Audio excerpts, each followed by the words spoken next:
नमस्कार दोस्तों, मैं डॉक्टर अंकुर बंसल। मैं जनरल ट्रॉमा लेजर एवं लैप्रोस्कोपिक सर्जन और आगरा में SR multi super speciality hospital में कार्यरत हूँ।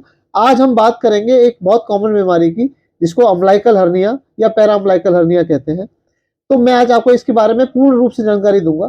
तो सबसे पहले ये होता क्या है, पहले तो ये समझना जरूरी है कि है क्या चीज। मुझसे लोग अक्सर पूछते हैं मेरी ओपीडी में आके कि साहब ये हमें उभार हो गया है, पेट में कुछ चीज बाहर आती है नाभि के पास या नाभि के ऊपर नीचे साइड में या नाभि में से, ये क्या चीज है। तो बेसिकली दोस्तों, आपको ये समझना पड़ेगा, जब भी आपको नाभि में से उभार आ रहा है या आपको उसमें कोई छेद महसूस हो रहा है, आप उंगली डाल रहे हो अंदर जा रही है, या नाभि के चारों तरफ कोई आपकी चीज उभार आ रही है जब आप लेटते हैं, चलते हैं, फिरते हैं, बैठते हैं, तो वो अम्बिलिकल हर्निया हो सकती है। बेसिकली देखिए क्या होता क्या है, ये हमारी खाल है जो नॉर्मल हमारी पेट की खाल होती है।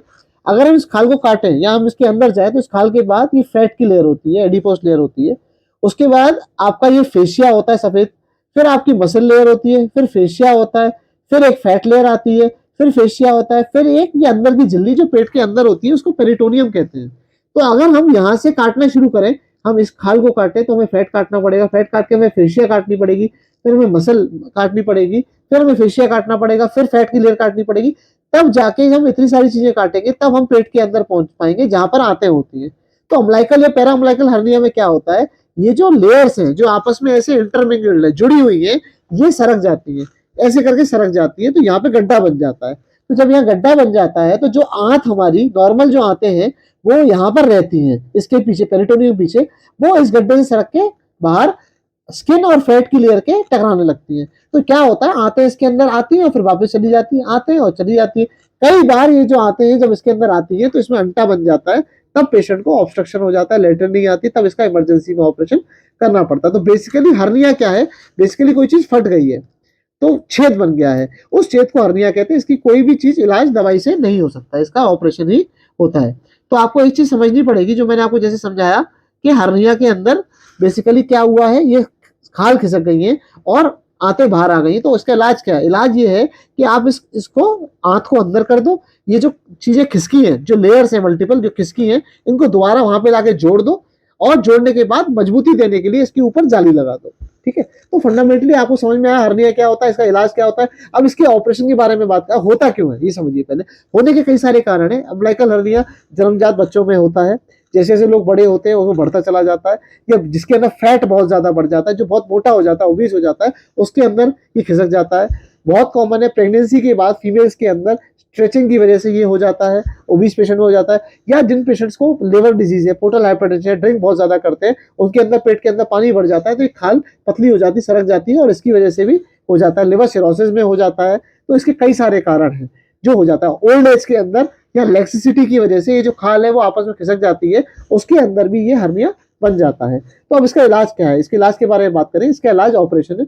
ऑपरेशन कई तरीके से होता है। एक होता है ओपन ऑपरेशन, जिसमें हम बाहर से ऑपरेशन करते हैं। एक होता है दूरबीन वाला या लेप्रोस्कोपिक, जिसमें हम दूरबीन से पेट के अंदर जाते हैं और ऊपर से फिर इसका ऑपरेशन करते हैं।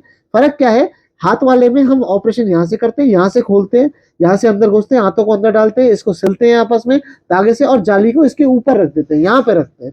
और दूरबीन वाले लेप्रोस्कोपी में क्या है, लेप्रोस्कोपी में चीरा टाका नहीं आता, बहुत छोटे छोटे छेदों से हम औजार द्वारा पेट के अंदर जाते हैं। अंदर जाने के बाद हम यहाँ से आंत को अंदर से आंत को अंदर खींचते हैं।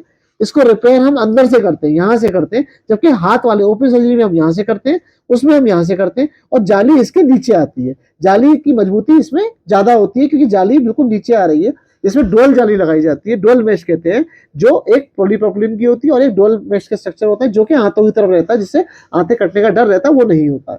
तो फंडामेंटली अगर आपको अम्बिलिकल हर्निया है या पैरा अम्बिलिकल हर्निया जो मैंने आपको समझाया, और आपको अगर किसी को दिखता है, हो जाता है, तो इसका ऑपरेशन कराएं। ऑपरेशन आप ओपन टेक्निक से भी करा सकते हैं और लेप्रोस्कोपी से भी करा सकते हैं। लेप्रोस्कोपी के कई सारे फायदे हैं, छेद बहुत छोटे होते हैं, जाली अंदर लगती है तो प्रेशर कम पड़ता है और उसमें मजबूती ज्यादा आती है, और उसमें आप अपने काम पे भी जल्दी जा सकते हैं। बाकी हर्निया से बचने के इसके उपाय क्या हैं कि आपको हर्निया ना बने, या भविष्य में चल के ऐसी क्या चीजें जो आप करें जिससे कि ऐसा नहीं हो। सबसे पहली चीज लाइफस्टाइल मॉडिफिकेशन। पहली चीज, अपना वेट नहीं बढ़ने दें, अपना मोटापा नहीं बढ़ने दें, अपना पेट नहीं निकलने दें, सबसे इंपॉर्टेंट चीज। सेकंड चीज जो है, खाने पीने में आप संयम रखें, कॉन्स्टिपेशन ना करें। कई बार कॉन्स्टिपेशन से भी, प्रेशर से भी ऐसा हो जाता है। तो खाने पीने में आप जो डाइट लें उसमें सादा डाइट ज्यादा लें, हैवी फूड ना लें, फ्राइड फूड ज्यादा ना लें, और लिक्विड डाइट को अपनी रेगुलर बढ़ा दें। सलाद का सेवन ज्यादा करें जिससे मोशन टाइट नहीं हो, कॉन्स्टिपेशन ना हो। रेगुलर एक्सरसाइज करें, वॉक करें, आप अपनी मेडिटेशन करें, योगा करें, जिससे कि बॉडी आपकी फिट रहे। साथ में आपको एक चीज और समझनी है कि अगर आपको आप अल्कोहल लेते हैं, ड्रिंक करते हैं, लिवर डिजीज है, तो उसको परहेज करें, वो बहुत इंपॉर्टेंट है। प्रेगनेंसी में जो फीमेल्स हैं उसमें बहुत ज्यादा कुछ नहीं किया जा सकता, लेकिन हाँ, अगर आपको ऑपरेशन के बाद प्रेशर महसूस होता है तो बच्चा होने के बाद आप एक बेल्ट पहन सकते हैं, पेट के कंप्रेशन के लिए हल्का से एक बेल्ट लगा सकते हैं। बहुत ज्यादा आगे झुकने वाले काम ना करें, बहुत ज्यादा भारी सामान ना उठाए, भारी सामान से भी प्रेशर पड़ता है, उससे भी होने के चांसेस ये रहते हैं। ऑपरेशन के कोई आपने ऑपरेशन कराया है उसकी वजह से भी ऐसा हो सकता है, जिसको इंसिजनल हर्निया कहते हैं, तो उससे भी बचे, क्योंकि इंसिजनल हर्निया के अंदर भी सेम कंडीशन होती है। अम्बलाइकल और पैरा अम्बलाइकल और इंसिजनल हर्निया में फर्क ये होता है, इंसिजनल हर्निया ऑपरेशन के बाद बनता है। ऑपरेशन में जैसे किसी को प्रेगनेंसी हुई और उसका सीजर हुआ, बच्चा हुआ, तो हमने यहाँ से खोला और हमने बच्चे को निकाला, दोबारा बंद कर दिया। लेटर स्टेज में जाके वहां पर अगर ये लेयर्स खिंच गई या वीक पड़ गई, तो ये फिर से ऐसा ही हर्निया बन जाएगा, जिसका दोबारा से सेम ऑपरेशन करना पड़ सकता है। तो इंसिजनल हर्निया के अंदर और इन हर्निया में फर्क है। इंसिजनल हर्निया किसी पुराने ऑपरेशन की वजह से जो स्कार है, जहां पे वीकनेस हो गई, उसकी वजह से बनता है, इलाज सेम है। और अम्बलाइकल और पैराअम्बलाइकल हर्निया नेचुरल वजह से, ये जब खिंच जाती है, जो मैंने आपको कारण बताया, उसकी वजह से बन जाता है। तो अगर आपको हर्निया है और आपको दिक्कत हो रही है, तो इसका इलाज कराएं, इसका ऑपरेशन कराएं। इसकी कोई दवाई नहीं आती। लोग मेरे पास आते हैं, साहब दवाई दे दो, ये छेद बंद हो जाए, ऐसी कोई दवाई दुनिया में नहीं है। और कोई अगर आपको बेवकूफ बना रहा है, कोई आपको ये कह रहा है कि साहब मैं इसको गैप को भर दूंगा और मैं आपको दवाई देता हूँ आयुर्वेदिक, और ये सब चीजें भ्रमित करती हैं, और ये सब नहीं करना है। अपना प्रॉपर इलाज कराओ, ठीक है, क्योंकि ये आगे जाके बढ़ता चला जाता है, तो बढ़ने से इसको रोकना चाहिए और प्रॉपर इलाज करना चाहिए। धन्यवाद।